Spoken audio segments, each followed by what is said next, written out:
Assalamualaikum warahmatullahi wabarakatuh. Halo teman-teman semua, perkenalkan nama saya Morfin Nazir Ahmad dari Pendidikan Matematika Universitas Sultan Ageng Tirtayasa kelas 5C dengan NIM 22251900093.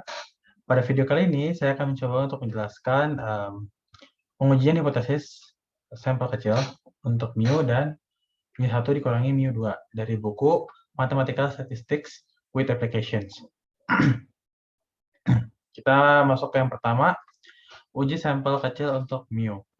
Berisikan, asumsikan Y1, Y2 hingga Yn sampel acak dari normal distribusi dengan E ekspektasi nilai harapan YI sama dengan mu. H0-nya yaitu mu sama dengan mu0. Kemudian HA-nya itu mu lebih dari mu0 untuk alternatif sisi atas. Selanjutnya, mu kurang dari mu0 untuk alternatif sisi bawah, dan mu tidak sama dengan mu0 untuk alternatif dua sisi. Selanjutnya, rumus uji statistiknya yaitu T sama dengan Y bar dikurangi mu0 per S per akar N. Kemudian wilayah penolakannya yaitu T lebih dari T alpha untuk sisi atas rejection region atau wilayah penolakan. Kemudian T kurang dari negatif T alpha untuk sisi bawah wilayah penolakan. Dan nilai mutlak T lebih dari T alpha per 2 untuk dua sisi wilayah penolakan. Nah, untuk lebih jelasnya kita bisa lihat tabel 5, lampiran 3 di buku tersebut untuk nilai T alpha dengan V sama dengan N dikurangi 1 df, di mana V-nya itu adalah derajat bebas. Kita masuk ke contoh 10.12. Di sini contoh 8.11 memberikan kecepatan moncong dari 8 cangkang yang diuji dengan bubuk Mathew baru bersama dengan min sampel dan simpangan baku sampel, di mana Y bar-nya itu 2959 dan S-nya 39,1. Pabrik mengklaim bahwa bubuk Mathew baru menghasilkan kecepatan rata-rata tidak kurang dari 3.000 kaki per detik. Nah, apakah data sampel memberikan bukti yang cukup untuk bertentangan dengan klaim pabrikan pada tingkat signifikansi 0,025? Kita masuk ke solusinya, yaitu kita ketahui ya, tadi N-nya itu 8, kemudian nilai Y bar-nya itu 2999, kemudian S-nya atau simpangan bakunya itu 39,1, mu 0-nya itu 3000, dan alfanya 0,025. Ditanyakannya adalah, apakah data sampel memberikan bukti yang cukup untuk bertentangan dengan klaim pabrik pada tingkat signifikansi 0,025? Nah, pembahasannya itu dengan asumsi bahwa kecepatan moncong kira-kira terdistribusi normal, kita dapat gunakan tes yang baru saja diuraikan. Nah, kita akan menguji H0, yang mana mu-nya itu 3000, versi alternatif. Kemudian HA, di mana mu kurang dari 3000. Kemudian daerah penolakan diberikan oleh T kurang dari negatif T 0,025, di mana nilainya itu negatif 2,365. Di mana T memiliki V sama dengan N dikurangi 1. N-nya ketahui 8, masukkan 8 dikurangi 1 sama dengan 7 df. Nah, untuk lebih jelasnya ini kan kita lihat tabel 5 ya. Tadi kita ketahui bahwasannya T-nya yaitu 0,025. Di sini selanjutnya df-nya kita ketahui yaitu 7. Kita lihat hasilnya yaitu 2,365. Karena tadi T-nya adalah negatif, di sini negatif T 0,025, maka menjadi negatif 2,365. Nah, kami menemukan bahwa nilai yang mengamati dari uji statistik adalah, nah ini rumus uji statistik tadi ya, T sama dengan Y bar dikurangi mu 0 per S per akar N, di mana Y bar-nya itu 2999 dikurangi 3000 per simpangan bakunya 39,1 per N-nya itu 8, akar 8. Kita kurangi, kemudian kita rubah menjadi perkalian sehingga akar 8 per 39,1. Kemudian setelah dioperasikan, hasilnya yaitu negatif 2,966. Nah, nilai ini jatuh di daerah penolakan T sama dengan negatif 2,966 kurang dari negatif 2,365. Karenanya, hipotesis 0 ditolak pada tingkat signifikansi alfa 0,025. Dapat disimpulkan bahwa bukti yang cukup ada untuk bertentangan dengan klaim pabrikan dan kecepatan moncong rata-rata kurang dari 3.000 kaki per detik pada tingkat signifikansi 0,025. Kemudian kita masuk ke penjelasan kedua, yaitu uji sampel kecil untuk membandingkan dua rata-rata populasi yang berisikan asumsikan sampel independen dari distribusi normal dengan sigma 1 kuadrat sama dengan sigma 2 kuadrat. Di mana H0-nya itu mu1 dikurangi mu2 sama dengan D0. Kemudian HA-nya itu mu1 dikurangi mu2 lebih dari D0 untuk alternatif sisi atas, mu1 kurangi mu2 kurang dari D0 untuk alternatif sisi bawah, dan mu1 dikurangi mu2 tidak sama dengan 0, tidak sama dengan D0 untuk alternatif dua sisi.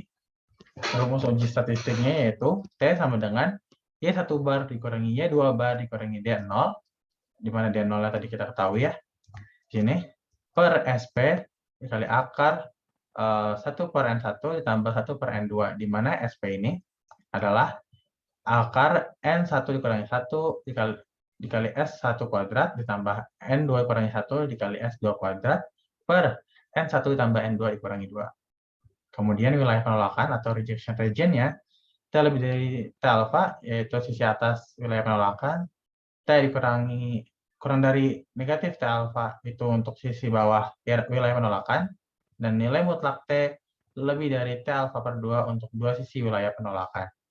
Nah, di sini, T lebih dari T alpha sama dengan alpha. Dan, T lebih dari TA sama dengan alpha. Dan derajat kebebasan V sama dengan N1 ditambah N2 dikurangi 2. Sama seperti sebelumnya, untuk lebih jelas kita bisa lihat tabel 5 pada lampiran 3. Kita masuk ke contoh 10.14. Contoh 8.12 memberikan data tentang lamanya waktu yang dibutuhkan untuk menyelesaikan prosedur perakitan menggunakan masing-masing dari dua metode pelatihan yang berbeda. Nah, data sampel seperti yang ditunjukkan pada tabel 10.3. Ini ya, tabelnya. Data untuk contoh 10.14. Nah, pertanyaannya, apakah ada bukti yang cukup untuk menunjukkan perbedaan waktu perakitan rata-rata yang sebenarnya bagi mereka yang terlatih menggunakan kedua metode tersebut? Tes di alfa sama dengan 0,05 tingkat signifikansi. Kita lihat di sini tabelnya untuk prosedur standar, N1-nya itu 9, Y1 barnya itu 35,222 detik. Kemudian sigma Y1I kurangi Y1 bar kuadrat, di mana I sama dengan 1 sampai 9, yaitu 195,56. Kemudian untuk prosedur baru, N2-nya itu 9, Y2 barnya itu 31,56 detik, dan sigma Y2I kurangi Y2 bar kuadrat, di mana I sama dengan 1 sampai 9, yaitu 160,22. Kita masuk ke solusinya. Kami menguji H0, di mana mu1 kurang mu2 sama dengan 0, terhadap alternatif HA yang mu1 kurang mu2 tidak sama dengan 0. Akibatnya kita harus menggunakan uji dua ekor atau dua sisi ya. Uji statistiknya, rumusnya yaitu T sama dengan Y1 bar dikurangi Y2 bar dikurangi D0 per SP akar 1 per N1 tambah 1 per N2.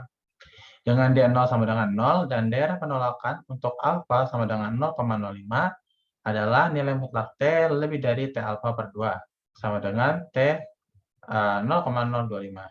Dalam hal ini, T 0,025 sama dengan 2,120 karena T didasarkan pada N1 tambah N2 kurangi 2 sama dengan N1-nya itu 9, N2-nya itu 9 dikurangi 2 sama dengan 16F. Nilai diamati dari statistik uji ditemukan dengan terlebih dahulu menghitung SP-nya ya. SP sama dengan SP kuadrat sama dengan 195,56 tadi diketahui di tabel ya. Ditambah 160,22 per 9 tambah 9 kurangi 2. Hasilnya yaitu akar 22,24 sama dengan 4,716. Nah, tadi kita lihat ya, kita lihat T-nya yaitu T 0,025, kemudian DF-nya yaitu 16. Ini untuk mendapatkan hasil dari 2120. 2,120. Kemudian kita masuk lagi ke rumus yang uji statistiknya. T sama dengan Y 1 bar kurangi Y 2 bar. Sama dengan per SP dikali 1 per N1 tambah 1 per N2 sama dengan Y1 barnya yaitu 35,22 tahu tadi sebelumnya dikurangi Y2-nya itu Y2 barnya itu 31,56 per 4,716 untuk SP-nya dan 1 per 9 ditambah 1 per 9 untuk 1 per N1 tambah 1 N per 2 sama dengan 1,65. Nah, nilai ini tidak jatuh di daerah penolakan nilai mutlak T lebih dari 2,120. Karenanya, hipotesis 0 tidak ditolak. Ada bukti yang cukup untuk menunjukkan adanya perbedaan min kali perakitan untuk dua periode pelatihan di alfa sama dengan 0,05 tingkat signifikansi. Perhatikan bahwa sejalan dengan komentar-komentar dari bagian 10.7, kami belum menerima H0 di mana mu1 kurang mu2 sama dengan 0. Sebaliknya, kami telah menyatakan bahwa kita kekurangan bukti yang cukup untuk menolak H0 dan untuk menerima alternatif HA mu1 kurang mu2 tidak sama dengan 0. Baik, cukup dari saya terkait penjelasan pengujian hipotesis sampel kecil untuk mu dan mu1 kurangi mu2. Saya pribadi mohon maaf apabila ada kesalahan dalam penjelasannya ya. Kurang lebihnya mohon maaf. Assalamualaikum warahmatullahi wabarakatuh.